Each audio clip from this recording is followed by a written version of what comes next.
Splinter Cell 1 was the first one on the market to bring this new genre. Really define the genre, action stealth. And for us now, it's about taking that genre and pushing it, further. When we started working on Conviction, we approached it with a lot of respect because Splinter Cell is a huge brand. I love the old Splinter Cells, but it was time to kind of do something new.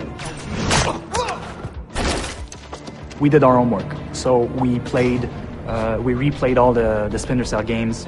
We played all the other games in the genre. As I was playing them, I found them to be a lot frustrating. I didn't feel like the guy that I was supposed to be. In reality, that kind of fantasy of playing like this kind of stealth agent, if you're spotted, it shouldn't be like mission failure, Like it should just be that kind of next step of the evolution of the action. With Conviction, we brought this new layer of action.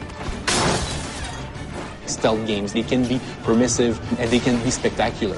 And how we do that? It's by allowing players to go into an action loop and then come back into stealth. The gameplay loop that we have in Splinter Cell Conviction is what we call PEV. Prepare, execute, and vanish. It perfectly describes the new gameplay that we are bringing forward. It's not you play stealth or you play action, you play both at the same time.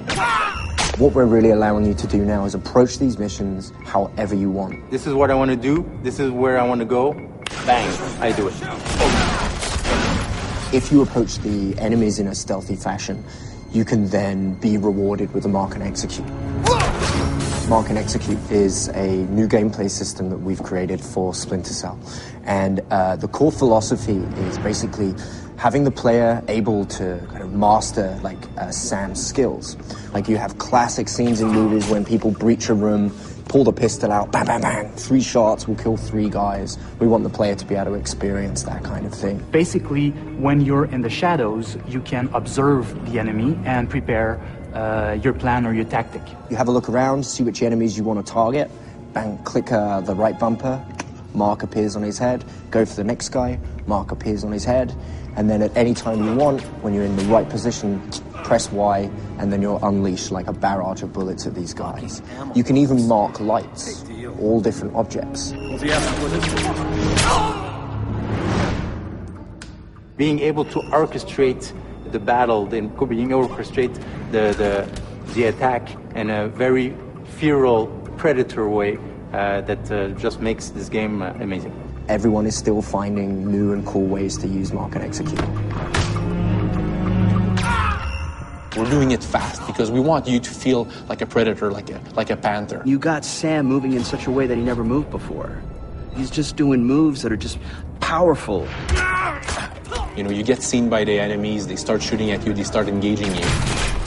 And then, if you want, you just turn a corner, you hide in the shadows, you break the line of sight with your enemies. And then automatically, what we do is we make appear your silhouette, your last known position. The last known position, it's a visual representation of where the enemies last saw you.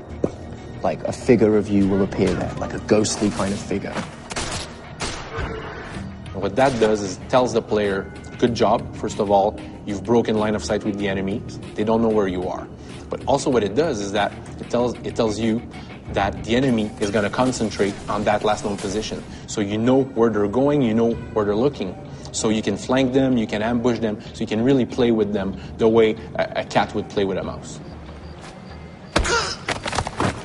The hardcore Splinter Cell fans and the hardcore shooter fans are going to really appreciate what we've done. It's just so cutting edge, and I was blown away. We're really happy with what we have. I think we have a unique mix of stealth and action. Storytelling's great. Even more fun and high impact. That is finally a game that everybody wants to play as a stealth action game.